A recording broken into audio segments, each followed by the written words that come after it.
मन्दिराउँथो। आज म हराएको चप्पल कथा वाचन गर्न गइरहेको छु। यस बालकथाका लेखक श्री विवेक आचार्यज्यू हुनुहुन्छ। ल कथा सुरु गरौँ है त।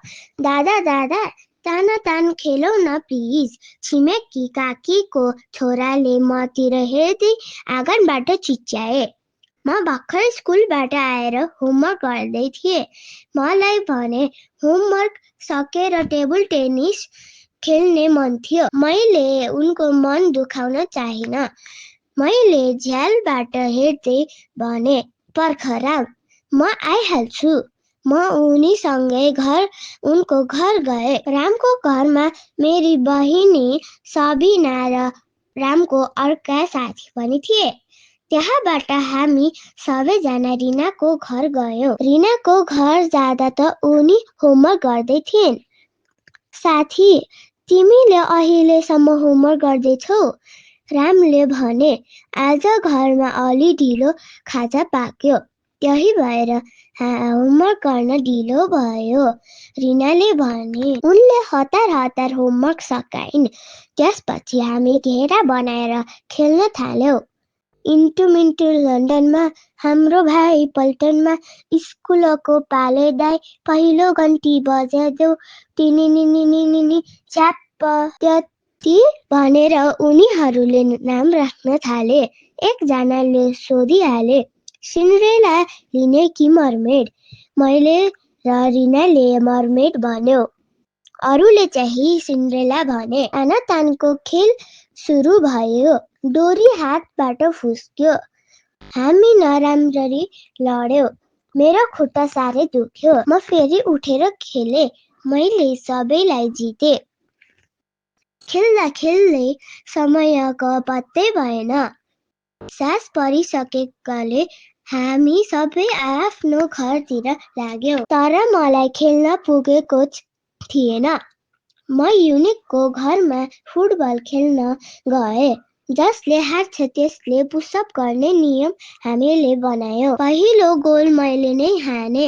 तर युनिकको कुरा भने युनिकले गरेनन्। अर्कोचोटि युनिकले मेरो पोस्टमा गोल हानिदिए। मलाई पुसअप गर्न लगाए। मैले गरिन। यतिकैमा युनिकलाई दिदीले बोलाउनु भयो। तिमी पुसअप गर, युनिकले मसँग जिस्काउँदै भने। म त्यहाँबाट भागे। ऊ पनि मलाई पर्खन भन्दै मेरो पछि दौडिए। उनले भेटाउलान् कि भनेर छल्दै म खेततिर गए। खेतमा हिलो पो रहेछ। मेरो खुट्टा हिलोमा गड्यो। हिलोबाट खुट्टा तान्न खोज्दा चप्पल अड्कियो। अस्ति भर्खर आमाले किनिदिनु भएको चप्पल यतिकै माया मारेर छाड्न मन थिएन। मैले युनिकलाई भने, मेरो चप्पल हिलोभित्र हरायो, अब के गर्ने होला? ल त्यसो भए हामी दुवैजना मिलेर खोजौँ न, भेटिहाल्छ नि। युनिकले कमिजको बाहुला सार्दै भने। दुवैजना मिलेर हिलोभित्र चप्पल खोज्दै थियौँ। त्यही बेला खेतको कुनामा भ्यागुता करायो। नजिकै झ्याङमा सर्प लुकेर बसेको रहेछ। भ्यागुताको आवाज सुनेर सर्प बाहिर निस्क्यो। बिचारा भ्यागुता चुइक्क गर्न नपाउँदै सर्पको मुखमा पर्यो। सर्प देखेर हामीलाई डर लाग्यो। चप्पल खोज्न छाडेर हामी त्यहाँबाट भाग्यौँ। सर्प भ्यागुतालाई मुखैमै च्यापेर अलि पर गयो। हामी फेरि चप्पल खोज्न लाग्यौँ। त्यही बेला एकजना मानिस हामीतिर आए। उनले आश्चर्य मान्दै सोधे, के खोजेको केटा हो? पैसा त होइन दाइ, मेरो चप्पल खोजेको, हामी जवाफ दियौँ। हाम्रो कुरा सुनेर बटुवा हाँसे।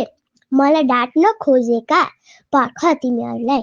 यति भन्दै बटुवा फटाफट आफ्नो बाटो लागे। हामीलाई डर लाग्यो। हामी चप्पल खोज्न छाडेर घरतिर कुलेलम ठोक्यौं। भोलिपल्ट बिहान युनिकलाई लिएर चप्पल हराएको खेतमा गए। त्यो खेतमा हामीले जताजतै खनेको देख्यौं। राति कसले खन्यो होला यो खेत? भूतले हो कि युनिकले डराउँदै भने, होइन होला, हिजो पैसा खोजेको हो भनेर सोध्ने त्यही मान्छेले खने होलान्। मैले भने, हेर तिम्रो चप्पल त यहाँ पो फालेको रहेछ। युनिकले खेतको डिलमा हिलोले लतपतिएको चप्पल देखाउँदै भने। मैले नजिकैको कुलोमा लगेर चप्पल पखाले। त्यो मान्छेले खनेको भए तिम्रो चप्पल किन लगेन होला? युनिकले अचम्म मान्दै भने, एउटा मात्रै चप्पल, त्यसलाई के काम? यसैले फालेर गयो होला।